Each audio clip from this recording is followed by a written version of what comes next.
ஆமென். கர்த்தர் இந்த நாளிலும் வருடத்தின் குடும்பத்துல இந்த ஆசீர்வாதத்தை கர்த்தர் வைத்ததற்காக கர்த்தரை நன்றி செலுத்துறேன். இந்த நாளிலும் இந்த குடும்பத்தை ஒவ்வொருவரையும் கர்த்தர் ஆசீர்வதிக்கிறார். வந்த எல்லா பிள்ளைகளையும் கர்த்தர் ஆசீர்வதித்து இந்த வார்த்தை மூலமாக இந்த குடும்பத்திற்கும் வந்திருக்கிறது கர்த்தர் கிருபையா இந்த வார்த்தை அவங்க வாழ்க்கையில இருக்க கர்த்தர் உபதேசப்படுவதாக எல்லா கண்களையும் மூடி ஒரு நிமிடம் சுத்திரம் சுத்திரம் சுத்திரமப்பா ராஜா நேற்றும் நெஞ்சும் என்றும் ஆனால் இந்த தகுப்பதை கொடுக்கப்பட்ட இந்த அப்பாவை நல்ல நேரத்துக்காக நன்றி செலுத்துகிறோம். இந்த நாளைக்காக செய்த கிருபைக்காக நன்றி. இந்த வருடம் துவங்கி இந்த 21 நாட்கள் என்னை போல காத்து இந்த நாளிலும் இந்த குடும்பத்திலே இந்த குடும்ப ஆசீர்வாத ஜபத்தை இந்த வருடத்தில் வைத்ததுக்காக நன்றி. இந்த வருடத்தில் இந்த அப்பா துவக்கத்திலே இந்த ஆசீர்வாத ஜபம் இந்த பிள்ளைகள் வாழ்க்கையில அப்பா அநேக நாட்களா புத்தகங்களை காண கர்த்தர் உதவி செய்யுங்க. அப்பா இந்த வருடம் முழுவதுமாக கர்த்தர் வாழ்க்கையில செய்ய போற நன்மைகளை இவர்கள் இன்னும் அதிகமா இந்த குடும்பத்துல நாங்க வைக்க போற ஒவ்வொரு ஜபத்திலும் சாட்சியா சொல்ல கர்த்தருக்கு உதவி செய்வதற்காக நன்றி செலுத்துறோம். அப்ப எல்லாரும் ஆசீர்வதித்து இந்த வேத வசனத்தின் மூலமாக நீர் என்னோடு பேச போற கிருபைக்காக நாங்கள் நன்றி செலுத்துறோம். இயேசுவின் நாமத்தினால் ஜெபிக்கிறது நல்ல பிதாவே. ஆமென். அல்லேலூயா. அல்லேலூயா. ஆமென். இப்போ நான் இந்த வருடத்தை எப்படி நம்ம வந்திருக்கோம் நன்மை தானே. இப்போ ஒரு நாள் வருதுன்னா அது என்ன சொல்லுவோம் துவக்கம் சொல்றல. இப்ப இந்த வருடத்தை நம்ம என்ன பண்ணிருக்கிறோம் துவங்கி இருக்கிறோம். அப்புறம் அது லாஸ்ட் என்ன சொல்லுவோம் முடிவு. நம்ம என்ன இந்த வருடத்தை நம்ம துவங்கிக்கிறோம், வருடத்தையும் நம்ம என்ன பண்ண போறோம் முடிக்க போறோம். அந்த தலைப்புல தான் இருக்கிறேன். யோபு 8:7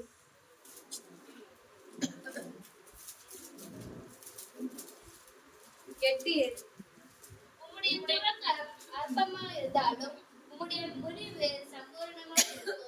ஆமென். இத பாத்தீங்கன்னா யோபு 8:7 உம்முடைய துவக்கம் அற்பமா இருந்தாலும் உம்முடைய முடிவு எப்படி இருக்குமா சம்பூர்ணமா இருக்கும்.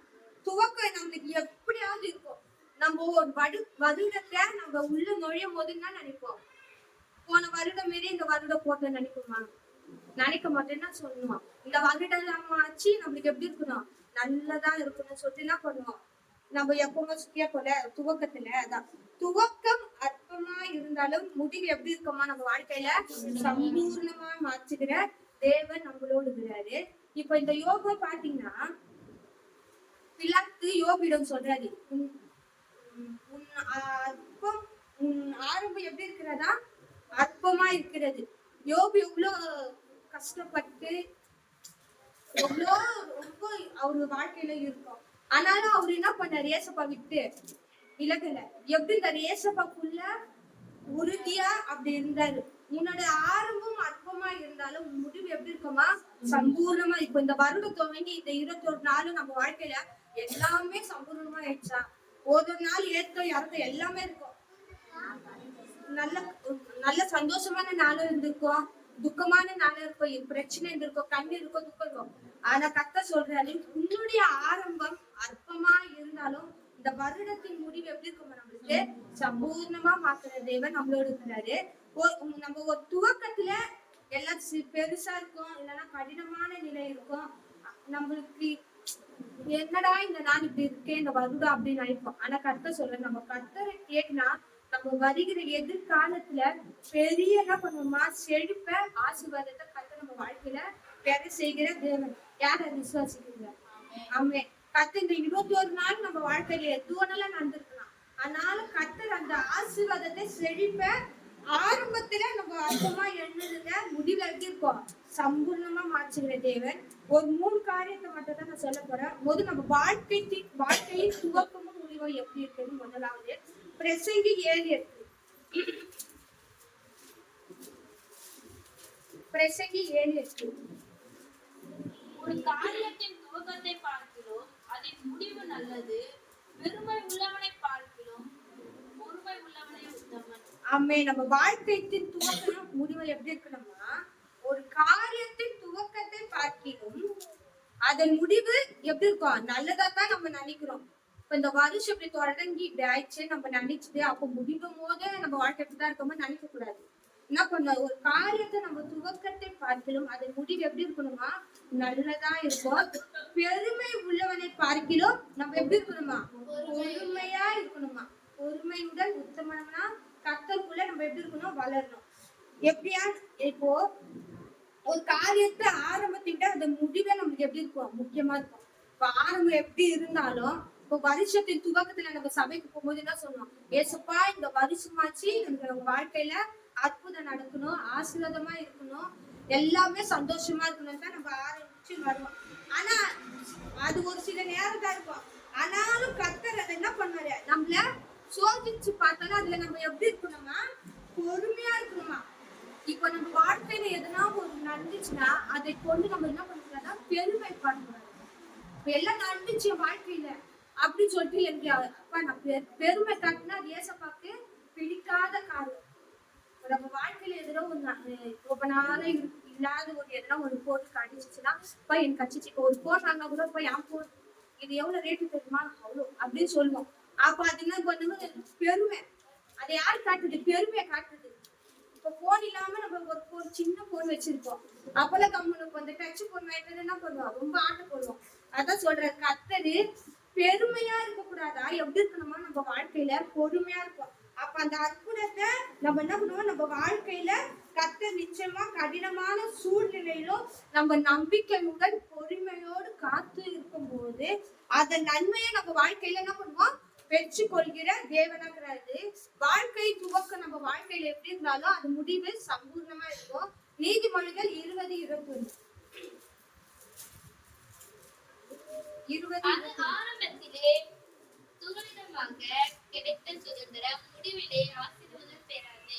ஆமே, அதான் சொல்லிட்டு ஆரம்பத்துல நம்ம வாழ்க்கையில கிடைக்கிற ஒவ்வொரு நன்மையான காரியமும் நம்ம பொறுமையா இருந்து பெற்று கொள்ளும் போது அது வருகிற ஆசீர்வாதம் எப்படி இருக்குமா பெரிதா இருக்குமா. நம்ம துரிதமா அந்த ஒரு பொருள் நம்ம வாழ்க்கையில கிடைச்சிச்சுன்னா அதோட வேல்யூ இருக்குமா இருக்காது. ஒரு பொருள் நம்மளுக்கு உடனே எனக்கு இப்போ எதுனா ஒரு பொருள் இப்போ ஒரு கோல்டு வாங்க போறேன்னா இன்னைக்கே வாங்கிடுவேன்னா அந்த அதோட மதிப்பு நம்மளுக்கு தெரியுமா தெரியாது. இப்போ நகை ரேட்டு பாத்தீங்கன்னா அப்பத்தோட இப்போ ரொம்ப ரேட் அதிகமா இருக்கும். அப்ப என்ன பண்றாங்க, ஐயோ நான் அப்பயே வாங்கி எடுக்கலாமா அவங்களும் ஒரு மனுஷனுக்கு இருதயத்துல இருக்கும். அப்படியே அவங்களுக்கு அப்போ கர்த்தர் தான் சொல்றாரு, ஆரம்பத்திலே துரிதமாக கிடைத்த எல்லாவற்றையும் முடிவை நம்மளுக்கு எப்படி இருக்குமா ஆசீர்வாதமா பெற்றுக்கொள்ள நம்ம வாழ்க்கையில நம்ம பெற்றுக்கொள்ளணும். வெளிப்படுத்துதல் 1:8.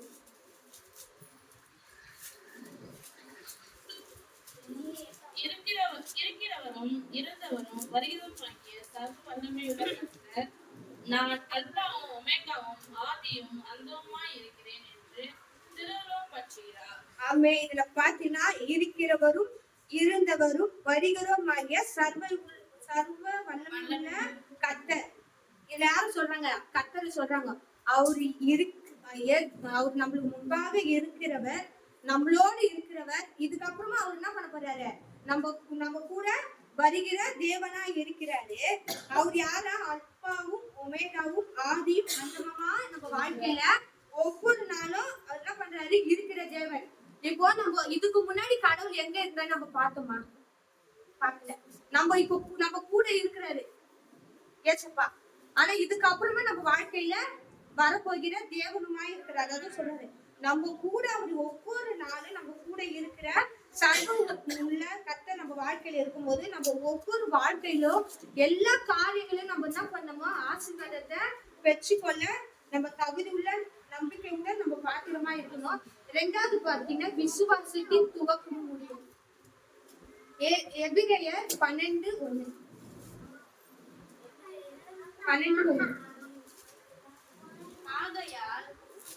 ஆகையால் மேற்கொண்டு இத்தனை திரளான சாட்சிகள் நம்மை சூழ்ந்து கொண்டிருக்க பாரமான யாவற்றையும் நம்மை சுற்றி நெருங்கி நிற்கிற பாவத்தை தள்ளிவிட்டு விசுவாசத்தை துவக்குகிறவரும் முடிக்கிறவருமாய் இருக்கிற இயேசுவை நோக்கி நமக்கு நியமித்திருக்கிற ஓட்டத்தில் பொறுமையோடு ஓடக்கணும்.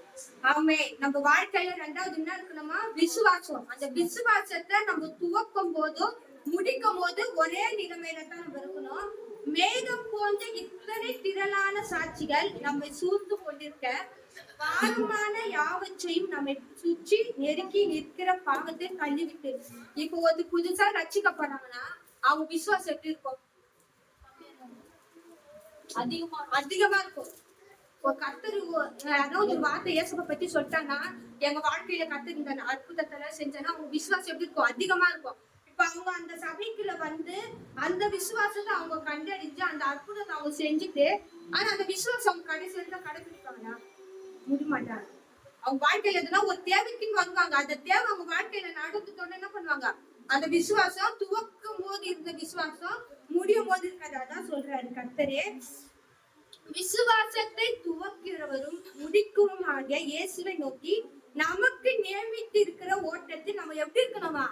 பொறுமையுடன் ஓட கடணும்.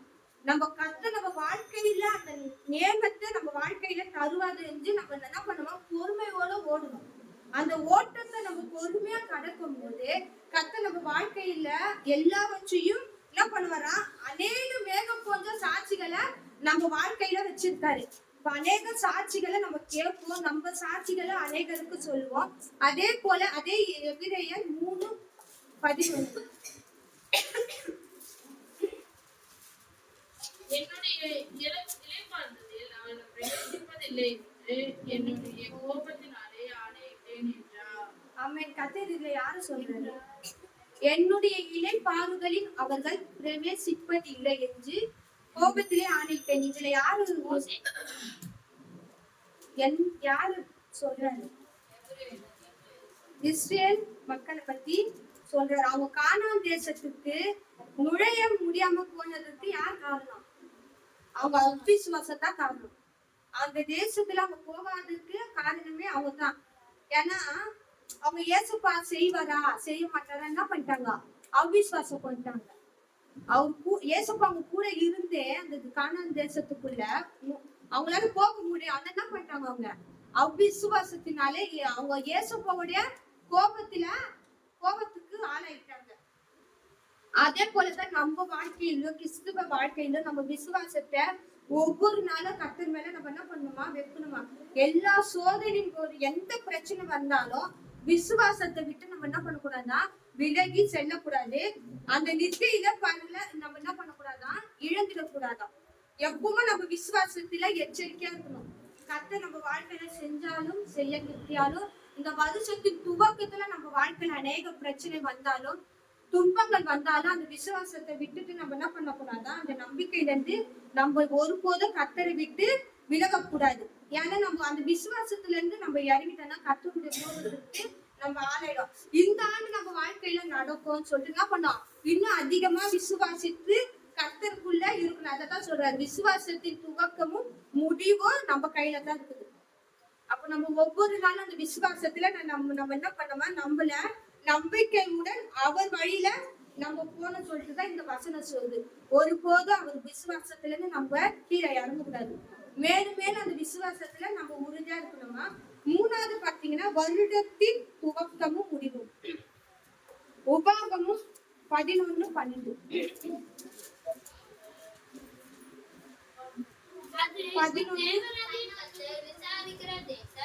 வருஷத்தின் துவக்கம் முதல் வருஷத்தின் முடிவு மட்டும் எப்பொழுதும் உன் தேவனாகிய கர்த்தரின் கண்கள் அதின் மேல் வைக்கப்பட்டிருக்கும். ஆமென். பாத்தீங்களா? தேவனாகிய கர்த்தர் விசாரிக்கிற தேசம் வருஷத்தின் துவக்கம் முதல் வருஷத்தின் முடிவு மட்டும் எப்பொழுதும் உன் தேவனாகிய கர்த்தரின் கண்கள் எப்படி இருக்கிறாங்க? இதுல பாத்தீங்கன்னா உன் தேவனாகிய கர்த்தர் விசாரிக்கிற தேசம் போல நம்ம குடும்பம் அந்த இடத்துல நம்ம என்ன பண்ணோம்? நம்ம குடும்பத்தை வச்சிடும். அப்போ தேவனாகிய கர்த்தரிடத்தில் கர்த்தராகிய என்னது? நம்ம குடும்பம். அப்ப நம்ம குடும்பத்தை வருஷத்தின் துவக்கம் முதல் வருஷத்தின் முடிவு மட்டும் எப்பொழுதும் அவர் கண்கள் எப்படி இருக்கிறாரா? நம்ம குடும்பத்து மேல ஒவ்வொரு நாளும் கர்த்தர் என்ன பண்றாரா? வைத்திருக்கிறார். யார் விசுவாசிக்கிறீங்க? நம்ம தேசத்தை எப்படி பாதுகாக்கிறாரோ அதே போலதான் நம்ம குடும்பத்தை கர்த்தர் பாதுகாக்கிற. உன் தேவனாகிய கர்த்தர் விசாரிக்கிற உன் குடும்பம் வருஷத்தின் துவக்கம் முதல் வருஷத்தின் முடிவு மட்டும் எப்பொழுதும் உன் தேவனாகிய கர்த்தரின் கண்கள் அதன் மேல் வைக்கப்படும். அப்போ நம்ம குடும்பத்தின் மேல ஒவ்வொரு நாளும் கர்த்தருடைய கண்கள் எப்படி இருக்கலாம் உலாவி கொண்டிருக்கிறது. எப்படி இந்த உலகம் முழுவதும் அவர் கண்கள் உலாவி கொண்டிருக்கிறதோ அதே போல நம்ம இடத்துல இப்போ நம்ம ஒவ்வொரு இடத்துல நம்ம சாட்சி சொல்லும் போது அவர் நம்ம சாட்சிகளை கேட்காம இல்லை, கேட்கிறாரு. வருஷத்துல நம்ம என்ன சாட்சி சொல்றோமோ அதை தான் நம்ம ஒவ்வொரு மாசமும் சொல்றோம். அப்ப நம்ம என்ன பண்றோம், ஐயோ என் சாட்சி கேட்கலன்னு நம்ம எண்ணக்கூடாது. அவருடைய கண்கள் ஒவ்வொரு நாளும் நம்ம மேல நோக்கமா இருக்குது. அந்த அந்த என்னது அதான் சொன்னேன், பொறுமையா நம்ம இருக்கணுமா, அதுக்கு ஏற்ற பதில கர்த்தர் நம்ம வாழ்க்கையில கொடுத்துட்டானா அந்த பொறுமையில இருந்து நம்ம என்ன பண்ணுவோம், விளைக்கணும். அதனாலதான் கர்த்தர் அந்த ஏற்ற காலத்தில் நம்மளுக்கு வைத்திருக்கிற தரிசனத்தை நிறைவேற்றுகிற தேவனா இருக்கிறாரு. சங்கீதம் 65:11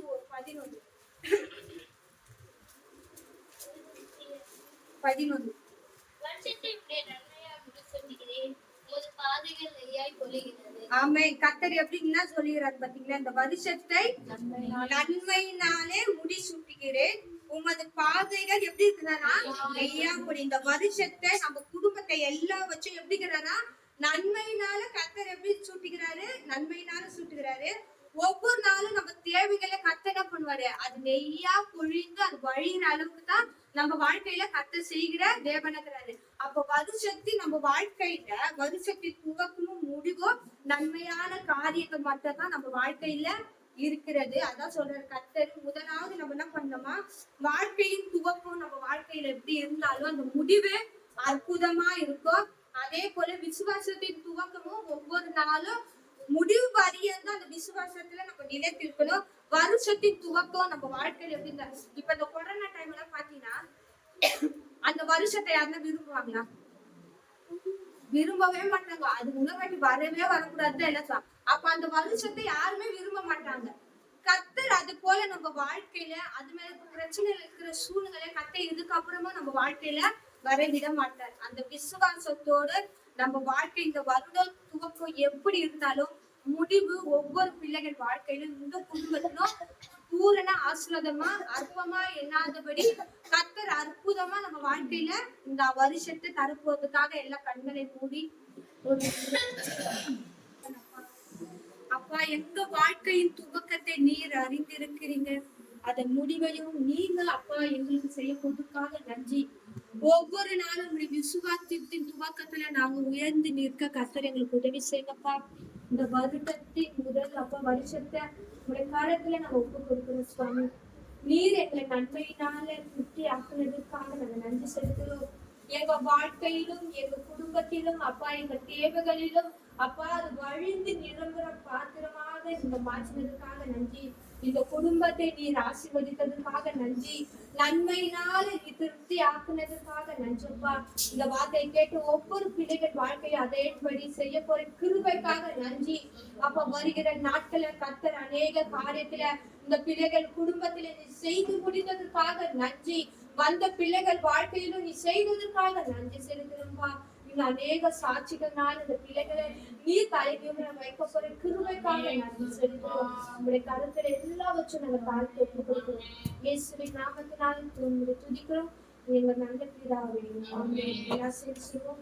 என் ஆத்துமாவே கர்த்தரை ஸ்தோத்திரி, என் ஆத்துமாவே கர்த்தரை ஸ்தோத்திரி, அவர் செய்த சகல உபகாரங்கள். ஆமென் ஆமென். அல்லேலூயா.